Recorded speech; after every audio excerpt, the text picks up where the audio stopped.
രാമചന്ദ്രാഭിഷേകം ശ്രീരാമചന്ദ്രാഭിഷേകം സീതയാ സഹിത രാമചന്ദ്ര രഘുവീരരാജ്യാഭിഷേകം ശ്രീനീലകണ്ഠാഭിഷേകം ആഞ്ജനേയ പരിസേവ്യൻ ധീരഭരതാഭിപൂജ്യൻ വീരലക്ഷ്മണ കുമാര ശത്രുഘ്ന സോദരാർച്ചിത പദാബ്ജൻ ശ്രീനീലകണ്ഠ ഹൃദയേശൻ രാമചന്ദ്രാഭിഷേകം ശ്രീരാമചന്ദ്രാഭിഷേകം. നമസ്കാരം പ്രിയമുള്ളവരെ, ആദ്യമേ തന്നെ എൻ്റെ സർവസങ്കല്പങ്ങളും ഭാരതീയ ആചാര്യ പരമ്പരയുടെ പാദപങ്കജങ്ങളിലും വാഗ്ദേവതയും ശക്തിസ്വരൂപിണിയുമായ അമ്മയുടെ പാദപത്മങ്ങളിലും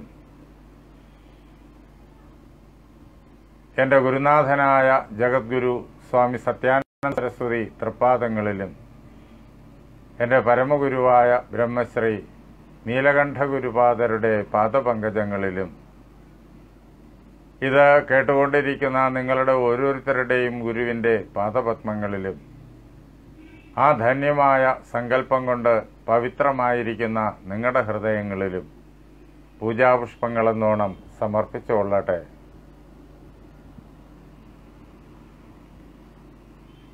അധ്യാത്മരാമായണത്തിലൂടെ നാം ഭഗവാനോടൊപ്പം ശ്രീരാമചന്ദ്ര മഹാപ്രഭുവിനോടൊപ്പം ജീവിക്കുന്ന സന്മുഹൂർത്തമാണിത്.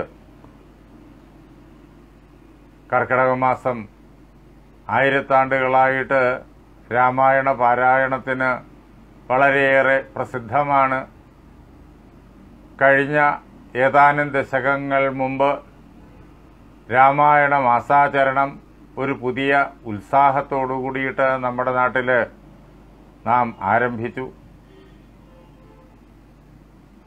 ബ്രഹ്മശ്രീ ചിന്മയാനന്ദ സ്വാമി തൃപ്പാദങ്ങളും ജഗദ്ഗുരു സ്വാമി സത്യാനന്ദ സരസ്വതി തൃപ്പാദങ്ങളും രാമായണ മാസ ആചരണത്തിനു വേണ്ടിയിട്ട് വിപുലമായിരിക്കുന്നതായ പ്രോത്സാഹനം പ്രയത്നം നമുക്ക് വേണ്ടിയിട്ട് ചെയ്തു. അതിൻ്റെ ഫലമായിട്ട് ഇന്ന് എല്ലായിടവും വീടുകളിലും അമ്പലങ്ങളിലും സാമൂഹിക സ്ഥാപനങ്ങളിലും എല്ലായിടത്തും ഈ കർക്കിടക മാസം മുഴുവൻ രാമായണം വായിക്കുന്ന സമ്പ്രദായം വളരെ ഉത്സാഹപൂർണമായി നടക്കുന്നു. അതിൻ്റെ പ്രയോജനം വ്യക്തികൾക്കും കുടുംബങ്ങൾക്കും സമൂഹത്തിനും ലോകത്തിനാകമാനവും ലഭിക്കുന്നു. രാമായണം സമ്പൂർണമായ ജീവിത തത്വശാസ്ത്രമാണ്. എങ്ങനെയാണ് ഒരു മനുഷ്യൻ ജീവിതത്തിലെ വിവിധങ്ങളായ സന്ദർഭങ്ങളിൽ ചിന്തിക്കേണ്ടത്, പ്രവർത്തിക്കേണ്ടത് എന്ന് ശ്രീരാമചന്ദ്ര മഹാപ്രഭുവിൻ്റെ ജീവിതം നമുക്ക് കാണിച്ചു തരുന്നു എന്ന് മാത്രമല്ല, വേദങ്ങൾ നമുക്ക് പകർന്നു തരുന്ന സമ്പൂർണമായ പ്രപഞ്ച തത്വം രാമായണത്തിലെ വിവിധ കഥകളിലൂടെ, വിവിധ ഉപദേശങ്ങളിലൂടെ, സ്തുതികളിലൂടെ, വർണ്ണനകളിലൂടെ തുഞ്ചത്ത് എഴുത്തച്ഛൻ നമുക്ക് പകർന്നു തന്നിരിക്കുന്നു. വാൽമീകി രാമായണത്തിന് സംസ്കൃതത്തിൽ തന്നെ ഉണ്ടായ അധ്യാത്മ രാമായണ ഗ്രന്ഥമുണ്ട്, 1000 ആണ്ടുകൾക്കപ്പുറത്തുണ്ടായത്. വേദവ്യാസ വിരചിതം എന്ന അതിന് പ്രസിദ്ധിയുണ്ട്. അതിൻ്റെ മനോഹരമായ ഭാഷാവിവർത്തനമാണ് എഴുത്തച്ഛൻ ആധുനിക മലയാള ഭാഷയ്ക്ക് ജന്മം കൊടുത്തുകൊണ്ട് അധ്യാത്മ രാമായണമായി നമുക്ക് പകർന്നു തന്നിരിക്കുന്നത്. തുഞ്ചൻ്റെ കിളിമകൾ ഹൃദയഹാരിയായിട്ട് ഈ കഥ പാടി കേൾപ്പിക്കുന്നു. നാം ഇന്നലെ ലക്ഷ്മണോപദേശം പൂർണ്ണമായും കേട്ടു. അയോധ്യാകാന്ഡത്തിലുള്ള ലക്ഷ്മണോപദേശം. കൗസല്യാദേവിയെ ശ്രീരാമചന്ദ്ര മഹാപ്രഭു വാക്കുകൾ കൊണ്ട് സമാധാനിപ്പിച്ചിട്ട് അച്ഛനെ ശുശ്രൂഷിക്കണം, അച്ഛന് ദുഃഖം വരാതെ നോക്കണം എന്ന് തുടങ്ങിയ അഭ്യർത്ഥനകൾ അമ്മയുടെ പാദങ്ങളിൽ സമർപ്പിച്ച് 14 വർഷം തികയുമ്പോഴേക്കും താൻ മടങ്ങി വന്ന് ഈ പാദങ്ങൾ നമസ്കരിച്ചു കൊള്ളാമെന്ന് വാക്കു പറഞ്ഞ് അവിടെ നിന്ന് പുറപ്പെടുകയാണ് ലക്ഷ്മണനും ജ്യേഷ്ഠനെ അനുഗമിക്കുന്നു. സീതാദേവിയുടെ സമീപത്തേക്ക് രാമൻ ചെന്നു. ദേവിയോട് ആ കൊട്ടാരത്തിൽ വസിച്ച് അമ്മമാരെ ശുശ്രൂഷിക്കാൻ ഉപദേശിക്കുന്നതിന് വേണ്ടി. പക്ഷേ ദേവി ധർമ്മശാസ്ത്രത്തിലെ നിയമങ്ങളെല്ലാം വളരെ സ്പഷ്ടമായി ഉദ്ധരിച്ചുകൊണ്ട് ഞാനും ഭഗവാനോടൊപ്പം കാനനത്തിലേക്ക് വരികയാണ്, ഞാൻ മുന്നാലെ നടക്കും, എൻ്റെ പിന്നാലെ വേണം അങ്ങ് കാനനത്തിലേക്ക് എഴുന്നള്ളാൻ എന്ന് സ്പഷ്ടമായി പറയുന്നിടത്ത് ദേവി പറയുന്ന വാക്യം ഇന്നലെ നമ്മൾ അതിൻ്റെ ഭൗതികമായിരിക്കുന്ന അർത്ഥത്തെ ചർച്ച ചെയ്തതാണ്. ഇനി അതിനും അപ്പുറത്ത് അനേകം അർത്ഥതലങ്ങളുള്ള ആ ഏതാനും വരികൾ ഈ സന്ദർഭത്തിൽ നമ്മൾ ഒന്നുകൂടി നോക്കുന്നു. രാമായണങ്ങൾ പലതും കവിവരെ രാമോദമോട് പറഞ്ഞു കേൾപ്പുണ്ട് ഞാൻ. അനേകം കവിശ്രേഷ്ഠന്മാർ രാമായണങ്ങൾ വളരെ സന്തോഷത്തോടുകൂടി ആഹ്ലാദത്തോടു കൂടിയിട്ട് ചൊല്ലി ഞാൻ കേൾക്കുന്നുണ്ട്. ബാല്യകാലം മുതൽ കേൾക്കുന്നുണ്ട്. തുടർച്ചയായിട്ട് ജനക മഹാരാജാവിൻ്റെ കൊട്ടാരത്തിൽ ഞാൻ വസിക്കുമ്പോൾ അവിടെ ജനക മഹാരാജാവിനെ കാണുന്നതിന് വേണ്ടിയിട്ട് മഹർഷി സത്തമന്മാർ വരാറുണ്ട്. അവർ രാമായണം പല പ്രകാരത്തിൽ പാടിക്കേൾപ്പിക്കുന്നത് ജനക മഹാരാജാവിൻ്റെ സമീപത്ത് നിന്ന് തന്നെ ഞാൻ കേട്ടിട്ടുണ്ട്. ഭൗതികമായ അർത്ഥതലങ്ങളെല്ലാം അവിടെ കിടക്കുന്നു. ആ രാമായണങ്ങളിലൊക്കെ രാമൻ കാനനത്തിലേക്ക് പോകുമ്പോഴേക്കും സീത കൂടെ പോവാണ്. സീത കൂടെയില്ലാതെ രാമൻ എപ്പോഴാ കാട്ടിലേക്ക് പോയിട്ടുള്ളത്? ജാനകി ചോദിക്കുന്നു. ജാനകിയോടുകൂടാതെ രഘുവരൻ കാനനവാസത്തിന് എന്ന് പോയിട്ടുള്ളൂ. അപ്പൊ പിന്നെ ഇപ്പോൾ ഞാൻ കൂടെ വരണ്ട എന്ന് പറയുന്നത് യുക്തമാണോ എന്ന് ഭഗവാനോട് ചോദിക്കുകയാണ് സീത. അതിൻ്റെ വേദാന്തശാസ്ത്രപരമായ തലമോ ഉണ്ടോ? പുരുഷൻ പ്രകൃതിയെ വേറിട്ട് പ്രകൃതിയെ കൂടാതെ കണ്ട് പുരുഷനുണ്ടോ? രണ്ടും ഒന്നത്രേ വിചാരിച്ച് കാണിക്കലോ. നാം സൂക്ഷ്മമായിട്ട് പ്രകൃതിയുടെയും പുരുഷന്റെയും തത്വം വിശകലനം ചെയ്യുകയാണെങ്കിൽ രണ്ടും ഒന്ന് തന്നെയാണ്. അങ്ങനെ ഇരിക്കവേ അങ്ങ് എങ്ങനെയാണ് പ്രകൃതിയായ എന്നെ ഇവിടെ കൊട്ടാരത്തിലാക്കിയിട്ട് ഏകനായി പ്രകൃതിയെ വേറിട്ട് കാനനത്തിലേക്ക് പോവുക? ഇനിയോ കവിവരന്മാരാണ് രാമായണം പലതും താൻ പാടിക്കേട്ടത്. കവി എന്നുള്ള വാക്കിന് നമുക്കറിയാം, കവിത എഴുതുന്നയാൾ, സാഹിത്യകാരൻ. ഇത് വളരെ പ്രസിദ്ധമായിരിക്കുന്ന അർത്ഥം. ഭാരതത്തിൻ്റെ കാവ്യ സമ്പ്രദായത്തിന് ഒരു പ്രത്യേക പാരമ്പര്യമുണ്ട്. അത് ഉപനിഷത്തുകളുടെയും വേദമന്ത്രങ്ങളുടെയും പാരമ്പര്യമാണ്. കവിതാരചനയുടെ സാങ്കേതികമായ വശങ്ങളെല്ലാം വേദമന്ത്രങ്ങളിൽ നിന്നും ഉപനിഷത്തുകളിൽ നിന്നും നമുക്ക് ലഭിച്ചതാണ്. പാശ്ചാത്യ സാഹിത്യ സമ്പ്രദായത്തിൽ നിന്ന്, രചനാ സമ്പ്രദായത്തിൽ നിന്ന് തികച്ചും വിഭിന്നമാണ് ഭാരതീയമായ സാഹിത്യം. ലിറ്ററേച്ചറിനെ മലയാളത്തിൽ പറയുമ്പോഴും ലിറ്ററേച്ചർ എന്ന് പറയുക വേണ്ടത്.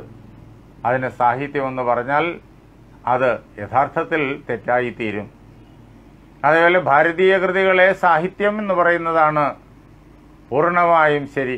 അതിനെ ലിറ്ററേച്ചർ, ഇന്ത്യൻ ലിറ്ററേച്ചർ എന്ന് പറഞ്ഞു കഴിഞ്ഞാൽ അത് തെറ്റായി മാറും. എന്താണെന്ന് വെച്ച് കഴിഞ്ഞാൽ യൂറോപ്യൻ ലിറ്ററേച്ചറും ഭാരതീയ സാഹിത്യവും തികച്ചും വ്യത്യസ്തമായ ഭാവ ലക്ഷ്യങ്ങളോടുകൂടിയതാണ്. യൂറോപ്യൻ ലിറ്ററേച്ചർ അതത് കാലഘട്ടങ്ങളിലെ ഭരണാധിപന്മാരെ അവരുടെ ചരിത്രങ്ങളെ പ്രകീർത്തിക്കുവാൻ വേണ്ടിയിട്ട് രചിക്കപ്പെട്ടിട്ടുള്ളതാണ്. കവിതയായാലും നോവലായാലും നാടകമായാലും ചെറുകഥയായാലും ഏതായാലും അതൊക്കെ യൂറോപ്യൻ ചരിത്ര സങ്കല്പവുമായി ബന്ധപ്പെട്ടതുമാണ്. പലതിനും പ്രത്യേകമായ സ്വാർത്ഥമായ രാജാവിനെ അല്ലെങ്കിൽ ഭരണാധിപനെ സന്തോഷിപ്പിച്ച് അവരിൽ നിന്നിട്ട് ദീപസ്തംഭം മഹാശ്ചര്യം നമുക്കും കിട്ടണം പണം എന്ന സമ്പ്രദായത്തിൽ അവാർഡിനും റിവാർഡിനും വേണ്ടിയിട്ട് നിർമ്മിക്കപ്പെടുന്നതുമാണ്. ഭാരതീയ സാഹിതി അങ്ങനല്ല.